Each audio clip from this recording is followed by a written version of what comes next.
Breaking news! Senator Erwin Tulfo atat na maging Blue Ribbon Chairperson. Cayetano gustong mapatalsik bilang Senate President. Narito ang buong detalye.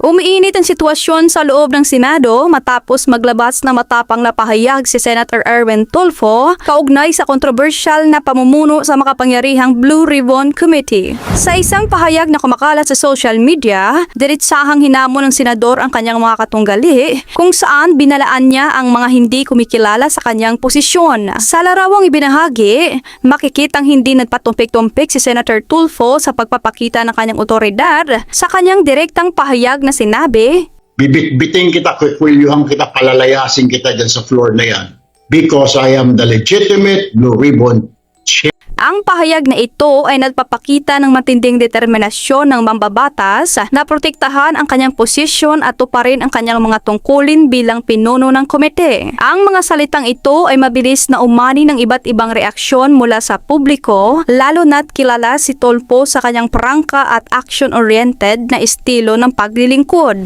Ang Blue Ribbon Committee ay isa sa mga pinaka-impluwensyang committee sa Senado dahil ito ang may kapangyarihang magsagawa ng mga investigasyon in aid of legislation tungkol sa mga katiwalian at maling gawain sa gobyerno. Dahil dito, madalas itong maging sentro ng politika at iringan. Ang pag-iit ni Senator Tulfo sa kanyang pagiging legitimate na chairman ay indikasyon ng isang mas malalim na sigalot sa loob ng Senado. Tila mayroong mga grupo o individual na kinu-question ang kanyang liderato, bagay na hindi pinalampas ng senador at tinugunan ng may matinding babala. Marami sa mga taga-suporta ni Tulfo ang pumuri sa kanyang tapang na nagsasabing kailangan ng isang matibay na leader na komiteng humahawak ng mga sensitibong investigasyon. Gayunpaman, mayroon ding mga nagpahayag ng pagkabahala sa tensyong nagaganap sa loob ng institusyon na nagbabala na maaaring makaapekto ito sa trabaho ng Senado kung hindi agad maaayos ang hidwaan. Ang kanyang pagiging atat o higit na porsigido na hawakan ng komite ay ugat ng kanyang hangaring mabilis na matugunan ang mga anomalya sa gobyerno, partikular na ang mga kontrobersyal na flood control projects.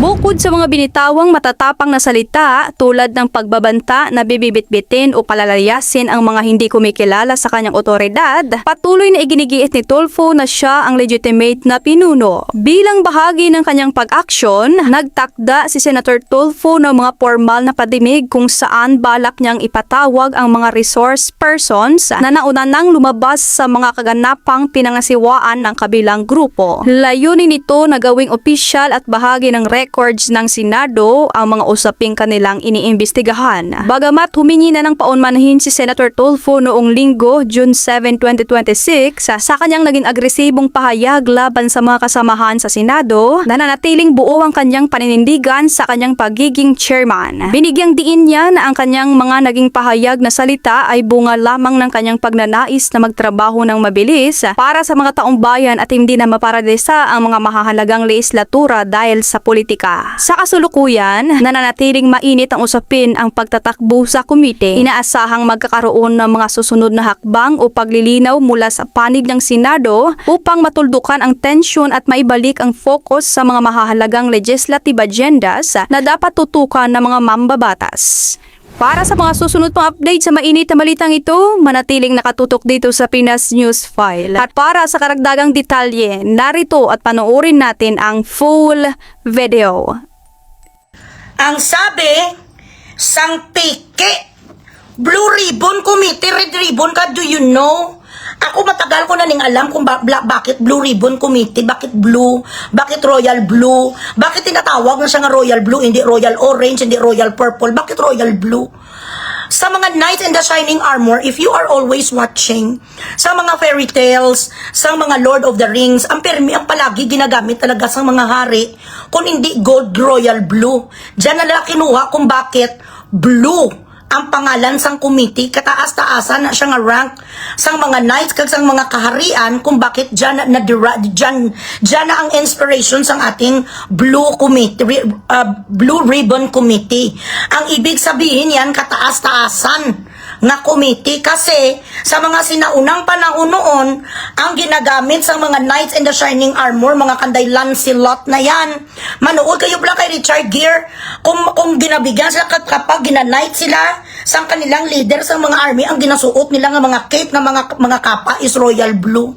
So here comes ngayon, itong ang ambisyoso nga ang ginapasahod natin, sir, hindi ka namin Diyos, ha? Hindi ka namin Diyos, hindi ka naman namin Lord of the Rings. Ano ang ginapagilit mo? Arwen! Anong kinagagalit mo nga kailangan mo kadyo dipota? Kailangan mo i-barricade kag-stop in the name of love ang Blue Ribbon Committee sa mga Marines. Ano ang rason kung bakit ayaw nyo pagbigyan itong mga tao nga ginamit ni Saldico noon na magpamigay bilang sa Iloy sa bilyon-bilyon nga kwarta sa inyo nga mga kawatan kamo? What is your fucking reason that you are so fucking angry that you do not want the Blue Ribbon Committee to have these witnesses asked by the real Blue Ribbon Committee? Bakit ka nagagalit? Kat bakit ka nag-umaasta bilat sing Iloy nga doon nandyan ka lang sa mga kalye? Nag-aasta ka doon sa mga putwuka. This is not a basketball court. Senador ka na ngayon. Sa likod sa magiging senador mo, butakal ka. Sobra ka pa bilat sing Iloy sa Sodom and Gomorrah. Hindi lang isa ka babae ang ginkabit mo, madamo. Paano ginawa mo sa asawa mo si Karen Kawawa? Yan ang, alam nyo, my heart goes out to these women who could not fight for their rights. I feel sorry for these women na itong mga ubod ng pangit din nga napamana nila, mga napangasawa nila. Hindi naman kasi gwapo, hindi ka naman gwapo, Erwin, kung tutusin, kung magniti ka nga magsalita, kado wala kang ngipin, tapos may pagkababalo ka pa. Kayong mga magkakapatid nga mga tulpo, wala naman sa inyo kung tutusin, gitsang gwapo nga gwapo. Siguro sa ibang babae may mga apil, mga bilat sing Iloy, kahit mga maliliit nila. Ang sabi sa mga kabit nyo, kag ang mga babae nga nakapa sa inyo, kag nakatut sa inyo, ganito lang lipstick. Lipstick lang talaga ang inyong mga tarugo. Real talk niya. Hindi niya sa akin, actually, may ginsend dito sa akin nga kudak nga picture sa mga nyo, pero ayaw ko na lang ipakita kasi for what? You know what I mean? Ayaw ko na lang ipakita, pero kung mag-abot man tayo sa korte, kag ako saron nyo ko, sasabihin nyo sa akin nga ang cyber libel ko sa inyo, ginapasibangdan o gina-accuse ko kayo, sinabihan ko kayo maliciously na maliliit nyo, may ebidensya ko. Kasi may mga kudak ako dito, may mga litrato ako dito, mga gago kayo, patulog-tulog kayo dyan, tapos sa mga nyo ginapicturan. Pagpatay ang nyo, hindi nagatayo kalaing, gidaga ko rinot, di puta, daw kamunsil. Mga amo, kahit ako nagatingin ko lang sa mga dumasuka ko, ano na yaman. Alam nyo yung iras na parang insekto nga uod nga daw ganito lang kaliit, guys. So amo na kapag patay ang kanilang tapos kung tumayo ang nila hanggang dito lang talaga sa kwan, hanggang ganito lang tagal, lipstick lang talaga o kung toothbrush, guys. Now nag-astani siya ngayon, gado akala mo ba laging basbasan siya sang may kapal na galing sa langit. Grabe kakahambugiro. Inalang bumuto sa'yo ikumpara sa mga bumuto sa iba nga mga senador. You're not even the number 1 senator. Bilat sing Iloy, kay ginabakapan ka sang Malacanang, your power is not definite. Baka magbalis ka, di puta ang payak ang mag-people power, lahat kayo talsik. Tandaan mo noon, nung may mga pagkakataon ang ina, na ang kakampi mo kami nga taong bayan sa Pilipinas. Sang wala ka pa sang papel dyan sa politika, kaming mga Pilipino ang gapamati sa radio program nyo. Kami nga mga Pilipino ang gabakat sa inyo. Pinangakuha nyo kami na ang mga naaapi ang tutulungan sa mga bilat sing Iloy nga slogan. Ano ngayon ang nangyari? Tapos malaman-laman namin bilat sing Iloy ang pera sa Pilipinas dinadala sa mga bilat sing Iloy sa mga putay nga mga color gold. Ang mga gimpamulot sang diputa, mga gimpick up sa kabaret, mabuti sa nabla kung may mga dikalidad nga babae, doktora, flight stewardess, nurses, accountant, dentista. Kung mga ganitong klase nga mga kwan kalidad, bilat sing Iloy ang tax natin, ginapatayuan sang mensyon ang mga gimpulot sa kabaret. Mga masahista, mga taga-karaoke yan.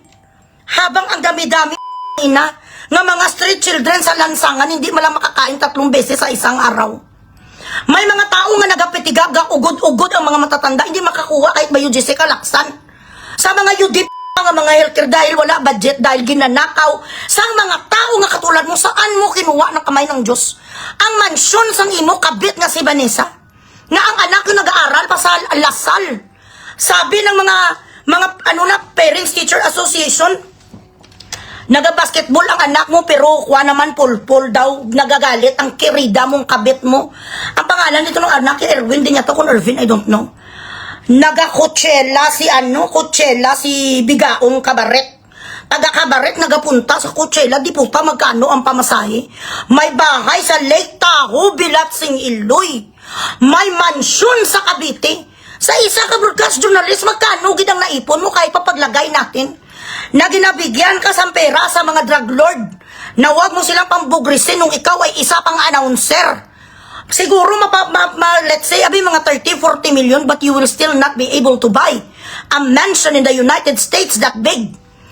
May mga kwan mo, may mga tao, meron ako dito sa mga kahit naka-private ang iskabitchi mo, may mga tao pa rin naiinis sa kanya na talagang ginapadala sa akin ang mga pictures nyo. Grabe si Mamu Pak. I don't know kung AI na or whatever, but so far, amo nang ginpadala sa akin. Again, do not quote me on this. Naka-Hermes si Madam, Louis Vuitton, Bilatsing, Iloy, tapos sa Rasisero. Magkano gidang sweldo sang isa ka senador? Magkaano ang sweldo sang isa ka journalist kung wala kayo sa mga illegal nga mga ginagawa? Ang amo ni Bilatsing Iloy, senador, bilang sahod nyo 300,000? Kakasan pa sang mga taxes kagang mga luho nyo nga sari-sari nga putay ang binibili nyo. Not unless magnanakaw ka, hindi mo ma-afford ang ganitong lifestyle. Tapos nagapunta sa Coachella ang babae, yun di kaluluoy lang talaga si Karen. Okay, wait. Sandali. Hindi lang isa, dalawa ha, nga pukasyel. Ang nag-message sa akin, lahat ng mga pukasyel, may mga sa Cebu, may mga taga-Palawan, may dyan sa Pasig, Bilatsing, Iloy naman yung pagkamanyak nyo. Lahat na lang yun di nga mga kwan, ang mood nyo kung saan-saan na pupunta, Bilatsing, Iloy, kayo ka mga marurumi. Kadamak sa inyo mga di-puta, kayo naka-Hermes pa ang alpot nga kabit. Mapakabit na lang ko siguro ay. Grabe, umasta, Bilatsing, Iloy, wala ka pa gani nakatapos ng isang ka-term. I don't care kung dati kang Senate President, dati kang Speaker of the House, Via Dipota. Talagang papahuli kita, Bilatsing, Iloy. Kung hindi papahuli, kung ayaw ng usaa, bibit-bitin kita, kukulyuhan kita, palalayasin kita dyan sa floor na yan, Bilatsing, Iloy! You Dipota! Ano ka? Terorista? You di puta, ano ka? Si Normis Suare? A man who behaves this way should not be in the Senate. Yan ang pinaka-last defense ng ating demokrasya. Tapos mangwilyo ka, anong akala mo, you sa daan ka? Diyan ka lang Bilatsing Iloy sa kung saan-saan ng mga kanal. Sanay ka sa rubo-rubo. Sanay ka sa pangkabaret. Kag pangkrauki yan. Bakit mapakwilyo sa'yo si Alan Cayetano, Bilatsing Iloy? Diyan na si Alan Cayetano tumanda sa Senado. Kabagong-bago salta pa lang sa inyo, di p***. Why ka gani isang law education? You do not even have a Juris Doctor Bilatsing Iloy course. And you behave this way? Kukwiliwan mo, kakalagkarin mo, hoy! Umuubra lang yan sa TV station, radio station, yung basura. Di puta ka, an immoral man like you who cheats on your wife, who cheats on your children, who prioritize second, third family than your original family, daughters that needs a father figure, daughters that needs protection. You could not even play your role as a father. You could not even play your role as a real husband. You're a f***ing infidel, a womanizer. Okay man lang ngayatani kung mga bet ka, kag-iba-iba ang sa maliit mong kung pera mo. Kasi personal choice mo naman yan eh. Wala naman kami magagawa kung ang Bilatsing Iloy nga insecurity mo kailangan tabunan sang lahat-lahat nga klase sang pay. Pero ginagastos nyo pera namin. Why are you on a fucking defense mode? Why are you so angry that this 18 Marines is going to attend the trial or the hearing in Blue Ribbon Committee? What is it that you guys are hiding from the public? If you are all clean and there is nothing that you're afraid of to be out in the fucking open, then let it be. Kung ako, wala ko sila, sige. Pakatuwa din sila. I-present ang mga ebidensya nga naghatid ng pera sa bahay ko. Why are you angry at those people? Nga mga Marines na to, na ginagawan-gawan ko isang istorya, then fucking let them present evidence. Bakit kayo galit sa mga tao na pwede nyong gawin kung totoo? Talaga na may concern kayo kung saan napunta ang nakawan. Di ba noon advocate ka rin sa mga nakawan kag mga korupsyon? Ano ngayon ang nangyari sa iyo, Bilat Sing Iloy? Naka 70 milyon ka lang. Naka 100 milyon ka lang. Anong nangyari sa iyo? Yung pala, ever since ang broadcaster lang ni sila. Kita nyo mga inaaway nila, mga chairman lang sa mga chairman sa barangay, mga CBO, mga mag-asawa lang, mga domestic chururot. Inaaway nila ang mga kapitan ng mga pulis, inaaway nila ang mga sergeant. Wala talaga sila yung ginaaway nila ang mga sa gobyerno nga kahit papano nanumpa nga tayo ay tulungan. Hindi nila inaaway ang mga drug lords, hindi nila inaaway ang bidiputa nga mga chemist nga mga nagagawa sa mga shabu. Ang mga kidnap for ransom, Bilat Sing Iloy, hindi talaga nila ginatugits nga grabe nga yaw-yaw. Because before, social media was not rampant yet. We were not born yet, kami nga mga influencer kag mga vloggers. It was only the mainstream media. At mga hari na sila sa mga mainstream media today, you could not use that fucking angst anymore. Hindi mo na kami magulpi di gulat! Knowing the fucking darkest secrets that you hold dearly, na hindi mo naisip na mabulgar ka. Why would we fucking trust somebody who could not even devote his fucking life to his family? Na hindi mo nga mapanindigan ang babae na una mong pinakasalan? Fraudster ka sa Amerika, Bilat Sing Iloy, matakot kami sa'yo! Ang pangalan na ginamit mo si Eric Sylvester. You were a law offender already for how many years in the States before coming back to the Philippines? Because you wanted to serve our country. Serve in what way? Kung gusto nyo talaga nga maging peaceful ang Pilipinas, kung totoong mahal nyo ang nagbuto sa inyo, Bilat Sing Iloy, investigate the fucking flood control. How many times galing si Pinky? Noon pala, Bilat Sing Iloy mo, boylet mo. I don't know if this is true, but according sa aking mga sources ngayon, mga 20 years ago, inisiping Lacson, may ara ka isa sa mga suto, mga lover boy mo, sang nagapalahubog pa ni. Ang isa ka suto, kagrabe pang magbisyo. Ito ang mga redayarin nyo, tapos sinupagid. Si Chase Wisman, may ara man kanu, pas man kanu kay Patrick Garcia, ay ano naman. But this is actually plausible. Because these people, they usually have this identity crisis when they feel that they already have everything. Maraming mga closet queen actually, guys, sa show business, sa politics, nga hindi nila mailabas. And actually, the reason why that they join politics is in order for them to cover up the real them. Na sila pala ay mahilig maglulipap. Ilan ang mga bakla, Bilat Sing Iloy, nga mga PMA here? Grabe ang mga imahe, you've been putting up an image nga as if Bilat Sing Iloy, mga moral ka mga lalaki, moral, Bilat Sing Iloy, you are abusing women. Insakto to ang sabi sang ni Attorney Levi. May nakita sila, isa ka senador or isa kang congressman, I don't know, I forgot. Grabe, ilang babae ang nandoon, human trafficking na yan. Bilat Sing Iloy, you are taking advantage of this fucking poverty that the Philippines is going through. You are taking advantage of those fucking fragile and poor women who does not know how to fucking make a decent living but to sell their Bilat Sing Iloy flesh. Itong mga kawawa na mga babae na wala silang ibang gawin kundi ang humubad because they want an easy way out. And here you are, men who are supposed to respect women and make them an honest woman. Make them a decent woman. Ano ang inyong ginagawa sa kanila? Binabayaran nyo ang mga ayodiputa at ginagawa nyo kabit. Kamu dapat ang nagatulong sa Pilipinas na dyan ang gagaling ang mga HIV. Dyan ang gagaling ang sa prostitution. Dyan ang gagaling ang mga tulo. Akala mo kung sino ang mga matitino, ang mga Bilat Sing Iloy. Nakabarong kayo pero mga demonyo pala kayo. Okay lang naman ang gabit ka ng 10 beses. Sino may pakialam? Kung sarili mong pera, hindi kayo ganakaw, bakit galit na galit ka? Sa Blue Ribbon Committee, why is it? You know very well. Nagatanga-tangahan ka lang, or tanga kayo talaga. Hindi nyo naintindihan ang konstitusyon.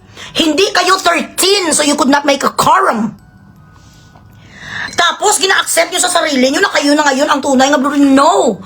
The existing Blue Ribbon Committee is still Peter Alan Cayetano. He was voted by 13 senators. Now, ang meron kayo ngayon sa number nyo, 12 lang. Unless nga may tinatago din na sekreto, itong si Villanueva, either, alam nyo kasi guys, itong si Chis Escudero, kung tutusin, labag yan sa kalooban niya ang pag-jump ship niya. But then, ang mga bangag found a leverage, either meron siyang sex scandal nga kay Patrick Garcia, I don't know kung totoo, pero yun ang sabi sa mga martes sa akin, baka siya bading. Noong may mga panahon siya nga may experience sa kapwa niya lalaki, hindi natin yan ma-blame. We are not judging them. Kung may mga sexual preferences sila noon na gusto nila mag-fencing bilatsing iloy, sa wala na tayong pakialam dyan. Pass na yun. Kung may mga meron silang experiences nga nagpa-Boulevard of the Broken Dreams sila, or nag-deep throat sila kay gusto man nila matry kung ano ang sarap pa, kagano ang sarap sang patay, kung ano sarap sang mga talaba, oyster. Wala na tayo dyan, sexual references nila. Kung nanggaling ang kanilang DNA sa Sodom and Gomorrah, it's none of our business anymore, you know what I'm saying?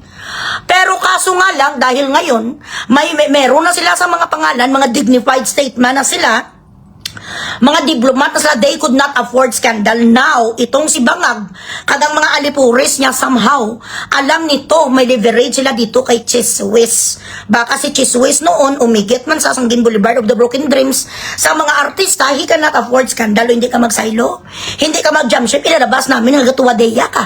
Ilalabas namin bilatsing iloy nga nag-horseback riding ka sa mga artista. Siyempre si Chiswis wala choice, kaysa naman makita niya ang kanyang Boulevard of the Broken Dreams nga may Chiswis.